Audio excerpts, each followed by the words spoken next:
Good morning. I am Heather Herring, the Education Manager at the Northeast Resource Recovery Association. I want to warmly welcome you to our summer webinar series. Today, we will explore mattress recycling in Massachusetts, how Mass DEP supports municipalities and businesses. Next slide, please. Do you need professional credits? You can receive 1 hour professional development credit by participating in this live webinar and completing the short survey at the end. Our webinars are being recorded and will be made available for those who registered. Continue your learning with these webinars. Please visit our new website at nrrarecycles.org for additional information. Next slide, please. Here's some information on our webinars. For recycling facility operators, educators, administrators, and community members, we have had 22 webinars from which to choose from. We're nearing our end of our webinar series this week, and our recorded webinars are available on our website's summer webinar series page. Next slide. I'd like to set the table for this GoToWebinar. Webinar participants will not be able to be heard by the presenter or other participants during this presentation.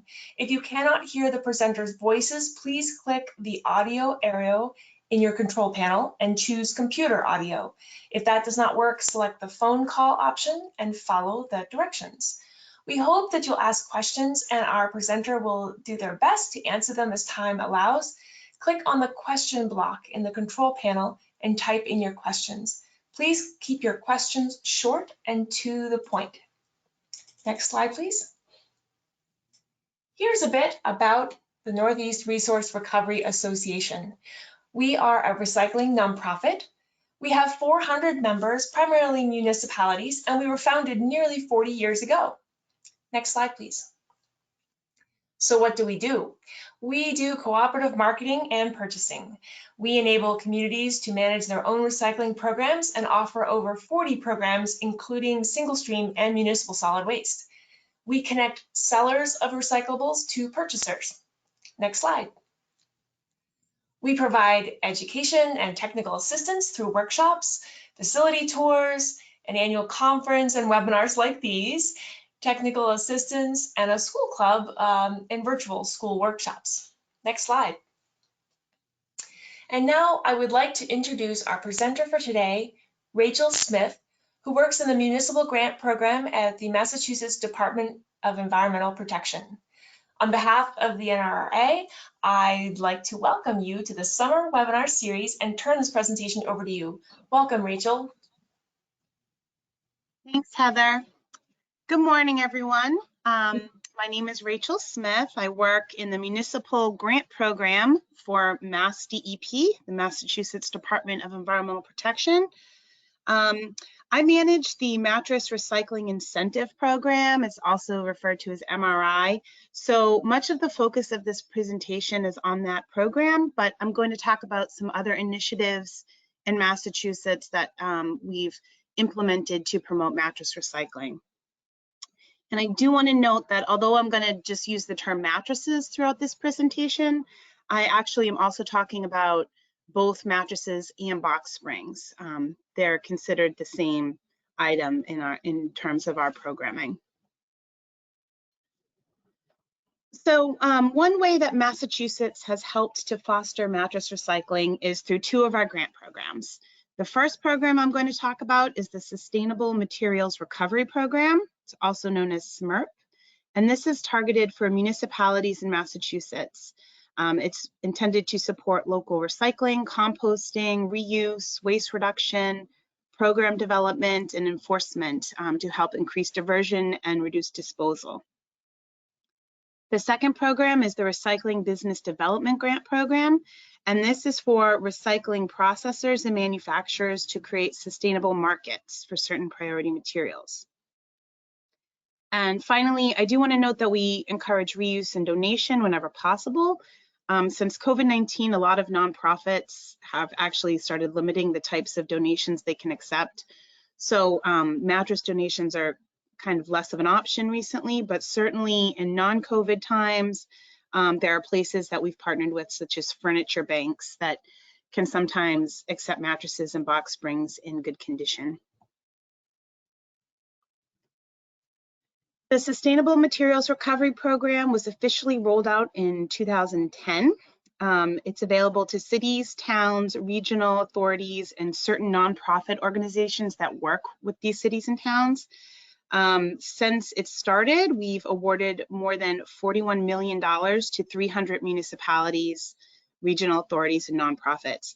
And when I say 300, that's 300 individual. Many municipalities are awarded multiple years. So every year there's usually somewhere between like 200 to 250 awardees. Some of the grant offerings that we include have to do with recycling and composting equipment, pay-as-you-throw programs, education and enforcement initiatives, school recycling programs, waste reduction initiatives, and organics capacity development. Mass DEP started the Mattress Recycling Incentive Grant Program in 2015 with the specific goal to promote source separation of residential mattresses and box springs for recycling and reuse. The awards were announced and programs could officially begin in 2016. So why did Mass DEP decide to focus a grant on mattresses? Mass DEP estimates that about 200,000 mattresses are disposed of each year from residents. And when you factor in commercial and institutional sources, that could be up to 600,000. About 85% of a mattress's components can be recycled. There's steel coils and metal springs, foam, fabric, and wood. So the benefit of this program is that it's helping to divert these materials from disposal. And around the same time as we started this, there were other states, including California, Connecticut, and Rhode Island, that were establishing their own mattress recycling programs. And although I'm not going to get into the details of their programs, they're set up much differently than Massachusetts. They have extended producer responsibility program, but their goals were the same, to get mattresses out of the waste stream. So in order to establish a mattress recycling program in the state, Mass DEP first developed a state contract for mattress recycling services. We call it FAC 90. That's just the name of the contract. It was first issued in 2015. It's subject to renewal every 2 years, and that means vendors can update their pricing or negotiate additional services. We currently have 4 mattress recycling vendors on our state contract. The processing costs range from $10 to $16 per piece, and the hauling costs range from $175 to $500 per container, and that largely depends on mileage. I just went through the renewal process this past July, so we're current. The current pricing is going to be in effect till July 15th, 2022.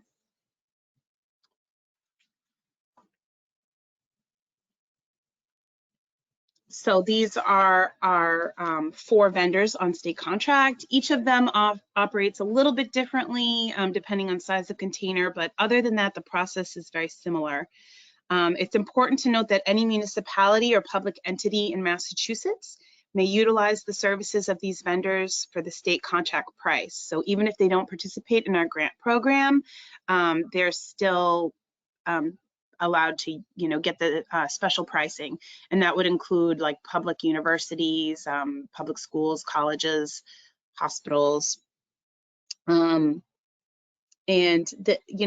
something that we don't have currently in the state contract is curbside pickup of mattresses, and that is becoming more popular. We've found out as more municipalities and people are looking for convenience. So it might be something that we kind of work towards in the future.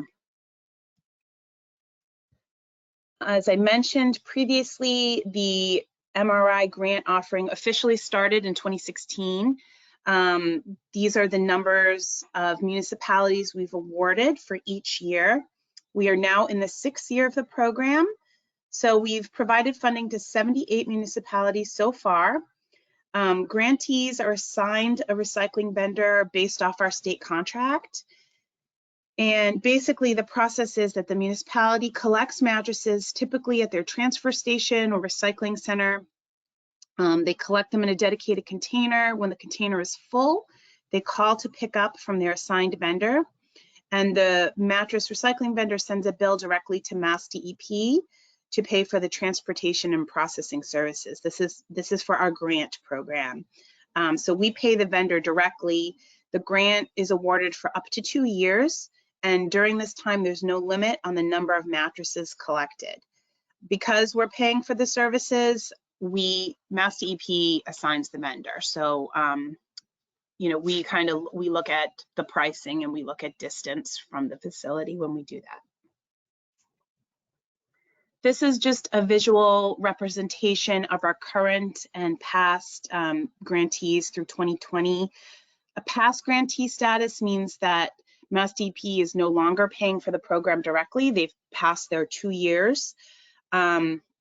But it's expected that the municipality will continue to operate and fund the program on their own. It's a condition of the grant agreement because we give them a container, that they use that container for up to 5 years, at least 5 years. I will point out that these cities and towns that are shaded in a pale green, they're referred to as regional participants. So this means that they did not receive direct funding from Mass DEP. However, they were allowed to participate in another municipality's collection program. So, you know, they benefit by having access to a program. We would cover the recycling costs, but they would have to figure out a way to get mattresses from their town to the adjacent town that had the container. So they would have to pay their own transportation related costs. But oftentimes it was still a lot cheaper than having to pay anything directly to a recycling vendor. So now I'm going to talk a little more detail about the grant program. And in order to be successful with this program, we had to agree to some ground rules with the vendors that are working with the municipalities. So we developed a guidance manual, and we provide this to grantees, and it pretty much covers everything I'm going to review now. It has a little more detail, of course, but the main thing is we first had to define what is an acceptable mattress. So our grant program covers mattresses and box springs from residents only. So it's focused on residents served by the municipality. If a municipality also collects from commercial sources, they'll need to have a plan in place to track these separately, and they'll have to pay, they'll be responsible for paying for the processing and transportation themselves. Our mattress vendors charge the same processing fee no matter what size. They also charge the same fee whether it's a mattress or a box spring. So we also had to define what is not acceptable for recycling. In our grant program, vendors can leave unacceptable mattresses at the collection location. This could include torn, punctured, soiled, or moldy, twisted to crushed, wet or frozen pieces, mattresses that are infested with bed bugs or mice, futons, fold-out sofa beds, mattress pads, infant sleeping pads, air or water beds, and other furniture and textiles. So basically, the municipality should screen these out before accepting them from a resident. Another option is a vendor could take these anyway, but they're allowed to charge a $15 surcharge to the municipality if the municipality wants them to kind of handle the disposal of these unacceptable items. So by clearly identifying the materials that are acceptable and non-acceptable for this recycling program at the beginning, we get better compliance. So everyone's on the same page about what can be collected. Everyone has skin in the game, so we want to make sure we're getting it right. Someone asked why futons are not acceptable, and they're constructed of very different materials than a mattress. A mattress has metal, wood, foam, and fabric. A futon is basically shoddy pad on the inside, covered in fabric. And so it has completely different components. It can't stand upright in a container. The material, the shoddy pad inside the futon is hard to recycle. There are markets, but limited because it's pretty much recycled material already. So it's just not a very good, not a very high quality material. So we do get a lot of questions about that, but at this time, none of the mattress recyclers want them because they basically just end up trashing them. We also talk a lot about loading the mattress containers, and we provide guidance on how best to do this in our manual. And this is important because it's a safety issue, but also an economic issue. If mattresses are thrown in a container all over the place, you can't fit as many in. It costs a lot more money to transport because you don't have a full container. The haul charge is a flat rate. So if you're paying $400 for each haul, you're getting a lot more bang for your buck when you can fit 50 mattresses in a load rather than 25. These are just some examples of how not to load mattresses in a container. And not only is this extremely inefficient, it also creates a safety hazard to municipal workers, vendors, and residents that are accessing the container. So we ask that municipal staff actively load the container or actively direct the residents on how to load the container. And during this time, they're also better to screen mattresses as they come in, and they can divert any that may be unacceptable for recycling. Horizontal stacking is more efficient. This is the top picture. It allows more mattresses to fit into the container. However, vertical stacking is often easier, especially if residents are going to be loading themselves. Most of our municipalities charge residents a fee for dropping off their mattresses or box springs. And we do encourage this because eventually the municipality is going to be funding the program themselves. So, it's kind of good to get in the habit, even though Mass DEP is, providing a grant for up to 2 years, charging now and kind of building in that buffer in order to be able to keep the program going is really helpful to a municipality. We estimate Mass DEP, when we collect the data from all of our programs, all of our municipalities, costs about $17 or $18 per mattress to be recycled. So that includes the transportation. So we tell municipalities that to kind of give them some idea of what they might want to charge, because that's something that they could be paying themselves eventually. But some municipalities do elect to keep the program free for residents. This is also fine. We have about 10% of our grantees accept them for free. So I would say like less than 10 towns. The grantees that do charge fees, they range wildly, anywhere from $5 to like $50. But I would say, we tell them about $17, $18 is average. So $20 is, kind of an average fee for most bulky waste.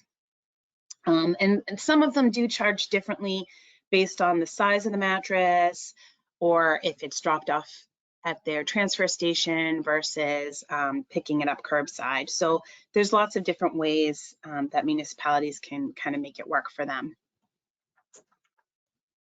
In addition to the guidance manual, we have also developed some templates to help municipalities, and they're able to use this. This is a photo of what we call our bill of lading. The top half is filled out by the municipality and the bottom half is filled out by the vendor. Basically, it's a way to track and confirm the number of mattresses that are being picked up and recycled. And then a municipality can keep one for their records. The invoices are sent directly to Mass DEP when we're, in the grant program, so they don't have to worry about it then. But after the grant, if they're still using the same vendor, they can use this bill of lading, and it's a really easy way for them to kind of keep track of everything.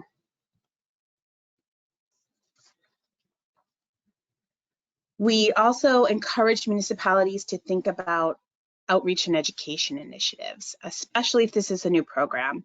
So we can help provide examples of that. With the exception of Cambridge and Lowell, most municipalities collect mattresses at a specific drop-off location, not at the curb.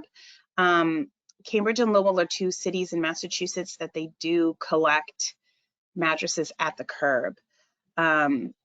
This is fine. They're responsible for paying for those extra charges themselves, or the residents are. But when signing a grant agreement for this program, the municipality agrees to prohibit disposal of mattresses. So if this is something that's currently available to residents, the municipality needs to communicate the changes with the hauler so that mattresses, if they're put out the curb, make sure the hauler's not picking them up for disposal, but actually the mattress recycling vendors picking them up for recycling, or the DPW staff is picking them up for recycling. So the point of this is to encourage as many mattresses to be funneled into the recycling program as possible.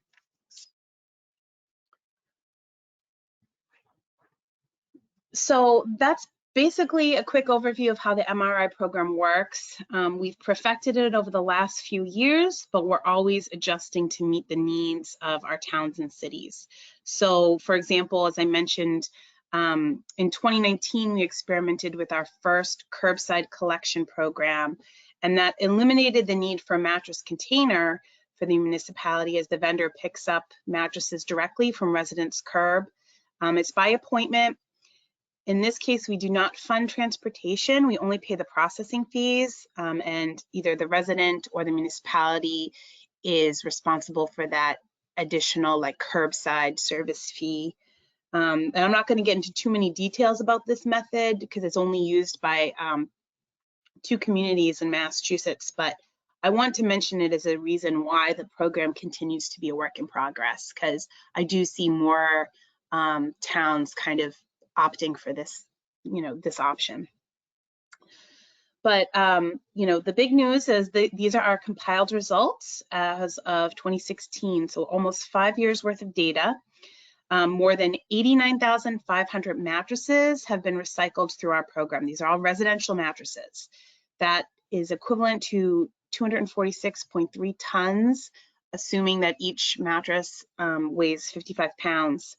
And we have funded more than 1.79 million in grant funding. That includes the recycling fees, the transportation, and reimbursement for collection containers. We do track these numbers on a monthly basis, so they're constantly going up, and we can really see the value of this program. So the next program I'm going to talk about is what we call the Recycling Business Development Grant Program. This is intended for recycling processors and manufacturers, and the focus is on developing markets or increasing capacity to handle specific priority materials for recycling. Some of the priority materials in the past have included glass, commingled recyclables, construction demolition debris, textiles, food waste, and mattresses. The RDGB program started in 2016. We've awarded almost $4 million to 24 businesses, institutions, and organizations. In 2016, we awarded $300,000 to 2 mattress recycling vendors, and in 2019, we awarded $500,000 to 3 mattress recycling vendors.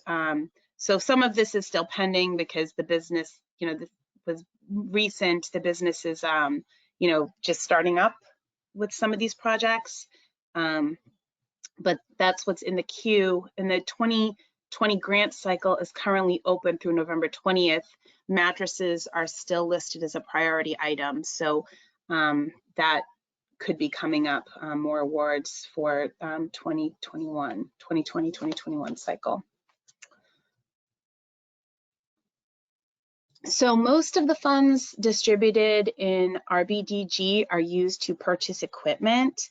Here are some examples of the equipment related to collection, transportation, and storage of mattresses. So we funded trucks, roll-off containers, trailers, heating equipment. I will note that for mattresses, this is especially beneficial because it disinfects and kills bed bugs.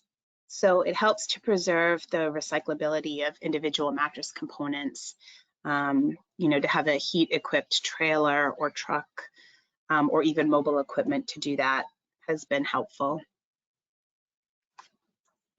Sometimes we have funded smaller equipment for the warehouse.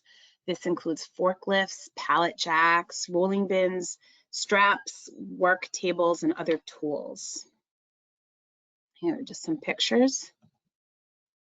And then finally, we have funded some processing equipment to help with the deconstruction, separation, and preparation of components, of mattress components that will be sent to recycling markets, so that will be baled.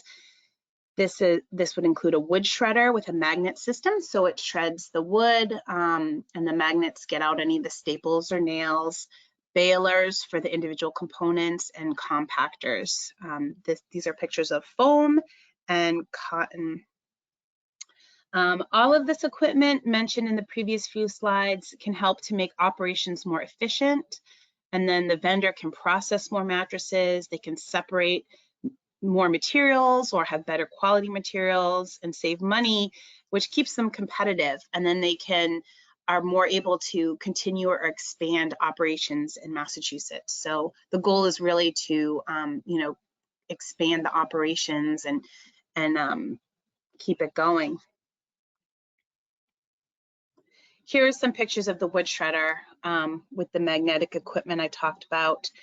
This company purchased a shredder with a magnet system, and it was capable of processing the mattress wood with this metal springs and staples and turn it into a clean, reusable feedstock, which is now sold to a local paper mill. So this was, a really great piece of equipment for them to purchase.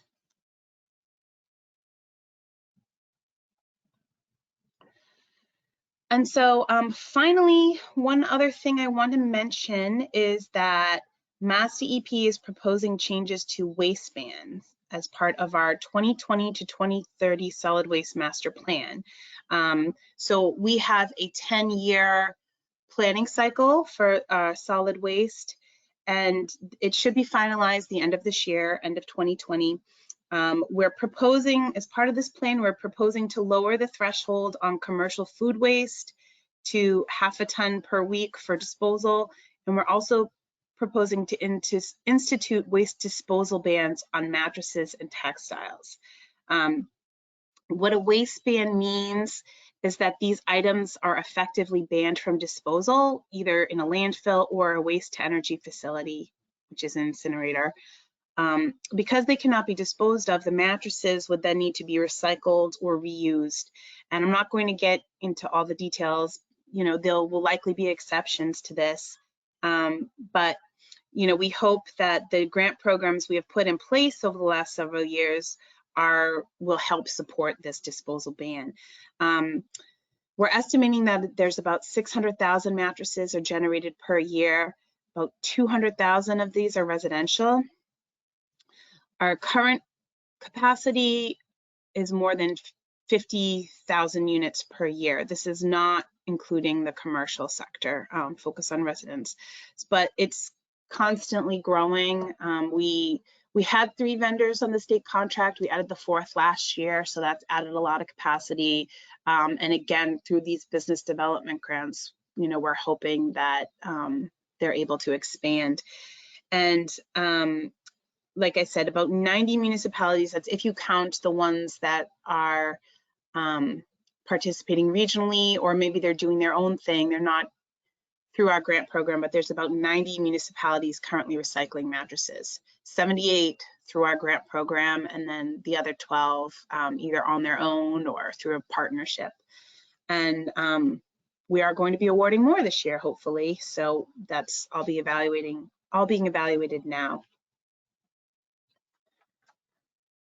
So our current recycling capacity is estimated at about 300,000 pieces per year.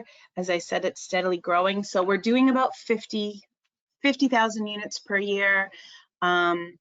We could go up to 300,000 with our current situation, and we have maybe 600,000 if you count the commercial. So you can see that there's a little bit of a gap, but the capacity is growing. We're focusing on residential now. Commercial, all the vendors do serve commercial, but also commercial. A lot of places we've found are going to neighboring states as well. So this is just in Massachusetts. So we're continuing to put resources into this industry to further develop capacity. Because they're difficult to manage, most disposal facilities are really in support of the ban. And then even municipalities are, because often disposal surcharges are comparable or even greater than the cost of recycling.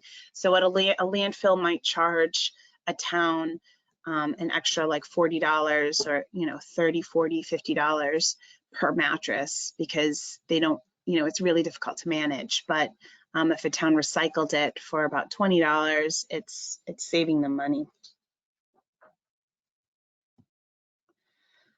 So the solid waste master plan is currently in a second round of public comment period. We're hoping to finalize the plan by the end of the year. At the same time, we are developing draft regulations for the waste disposal bans to include mattresses. So there will be another public comment period specific to these. However, we are still anticipating an effective start date for fall of 2021. This could change. COVID-19 has caused some backups and delays with other things, so it's possible the date could be postponed, but as I mentioned before, we do have a lot of support for it, and we are committed to kind of helping make this work through our grants. So that's all I have today. Here is my contact information if you have any questions after the fact. We are working remotely, so this is my office phone. You can leave me a voicemail and I'll call you back. But otherwise, it's best to probably reach me via email. This is our website about the mattress recycling program. It also has links to the state contract with our 4 mattress recycling vendors on there. So if you are interested. And yeah, that's all I have. Well, thank you, Rachel, for that informative presentation. We have a couple of questions here. So the first one, I think you semi-addressed, but I want to ask it. Someone from New Hampshire has asked, are there currently any programs planned for mattress recycling in New Hampshire? If not, will vendors in Massachusetts accept mattresses from New Hampshire?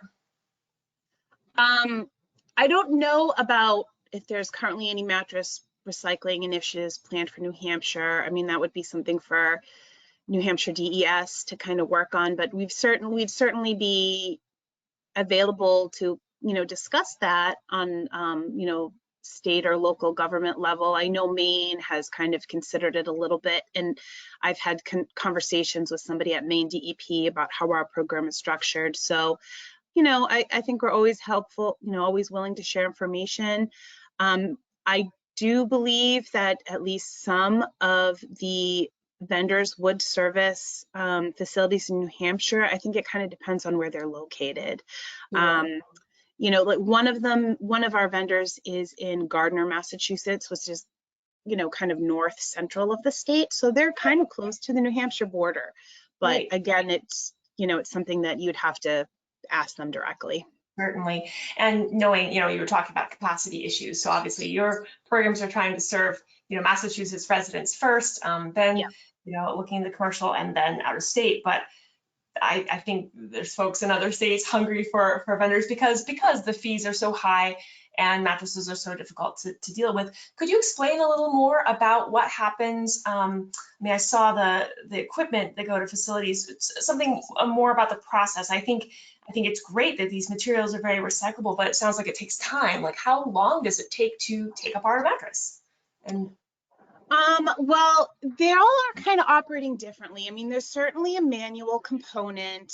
One of our vendors kind of relies on that, and it probably takes, if you're trained well and you have a lot of practice, it probably takes like 8 to 10 minutes to what they call fillet a mattress, and they're basically by hand kind of separating it all out.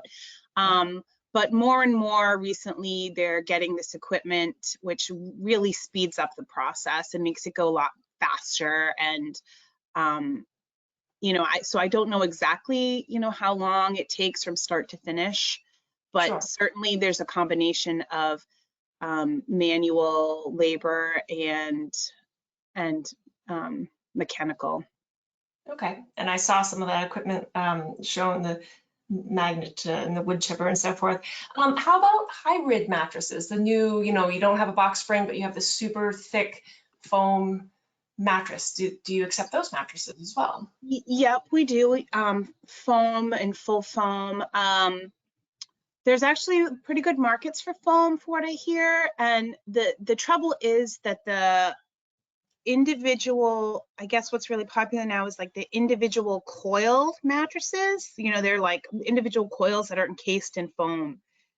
That takes a little longer to deconstruct for whatever reason. So I've heard that's a little, those get a little more complicated, but they're still accepted. Right. And what would you recommend for another state that's looking into this program? I know,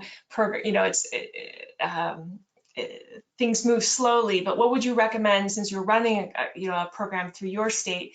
How best to advocate for that, or how best to move that forward? Yeah. I mean, all states are different. We are lucky that we do have funding available. Massachusetts, we have this program that we get renewable energy credits, and so 50% of that revenue goes to Mass DEP, and we can fund recycling programs. So that's kind of what funds our grant program. So we're able to have this this money that we could invest in this to kind of get it started. So Excellent. Everybody has their own individual situations, but that was really helpful for us. And also getting the vendors on the state contract, and that was a way for everybody to kind of be on the same page with, okay, what are you going to do? What are you going to accept? Like everybody was even, they could set their prices however they wanted, but the level of service was the same. So I think that's also really important. Interesting. I was noticing, so a couple of towns do curbside pickup. I can't tell you the number of times I've been on a highway behind somebody who strapped a mattress to the top of their car to take it either home or to the recycling center, and you just don't want to be behind them because it's definitely dangerous. They're not, connected. They don't have the right size vehicle to be taking a mattress. So curbside sounds safest for residents and folks who don't have a big truck, et cetera. Do you see that? You said you saw curbside increasing. I guess I was just wondering about, you don't want things to get wet and moldy and so forth. So how would you envision that curbside increasing? Right. So yeah, I mean, we have two doing it now, and we've heard from a few of the new applicants that they're very interested in this. Getting wet is definitely a concern, and that did happen. What we've heard from our vendors that were servicing this one town is that if it's just wet, they have a process where the resident, if they want to get rid of their mattress, they set up they have to request an appointment online. So they go online and they said, okay, I want to get rid of this mattress curbside, and they make an appointment. So they have a scheduled day that they're gonna put it outside on the curb. Okay. So that kind of limits, it's not out there for a week or whatever, and the vendor knows the address that they're gonna go pick it up. So they say if it's just got a little wet from one day of rain, they can usually just dry it out in the warehouse. The problem happens if it's been sitting, getting wet, squished up, with a bunch of other stuff that is not able to dry out, and then it can get moldy. Right. So if you can manage it to just have by scheduled appointment, that's been really helpful. Excellent. And you don't see funding from this leaving the program? It seems pretty stable. It's been running for, you said, 5 or 6 years. Yes, yeah. It has been stable. I would say, I think we do offer other grant. We have this other grant program that we call Recycling Dividends Program, and municipalities get money.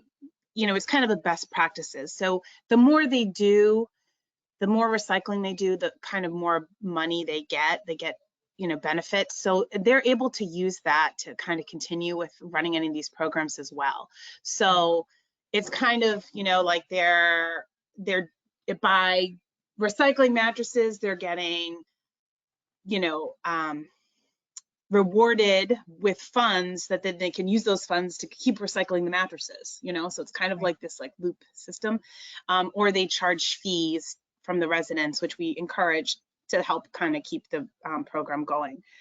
So now you said this at the beginning of the presentation, you're focusing on residential for municipalities, but what about, you mentioned, hospitals and colleges and boarding schools, so they can't apply through this program, but what kind of setup can they do when suddenly you're replacing 100 mattresses at once or at a school or something?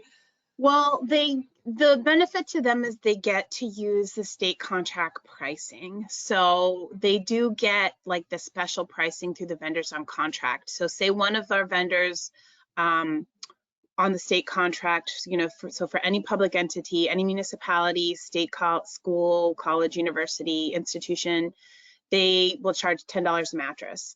If you're private, like a hotel, they might charge you $15 a mattress. But then you cover the hauling costs, et cetera. But yeah. Yeah. And we have, there's a few towns that have collected mattresses from a commercial entity, and we just don't pay for that. So they have to track it separately. So they might say like, well, you can use our container, for whatever, for your hauling, but they like the business will have to pay for it themselves. Like, we're not going to reimburse that. Right. Let's see, do we have any other questions coming in at this time? I think that is it. Thank you so much for your information. I think this is very much, curious for transfer staff, for residents, commercial, a lot of interest for this subject matter. Thank you for your time. I wanted to thank our sponsors for the summer webinar series. We'd like to thank the Interstate Refrigerant Recovery Incorporated, Schnitzer, and the USDA. I want to remind everyone that the post-webinar survey will launch immediately after the webinar. It'll also appear in your email inbox tomorrow. As a reminder, we welcome feedback. Next slide, please.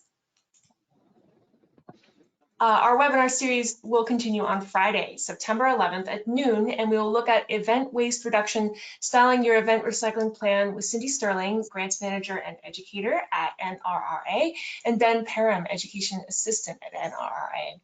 Thank you, Rachel, and thank you all for attending, and have a happy summer. Thank you.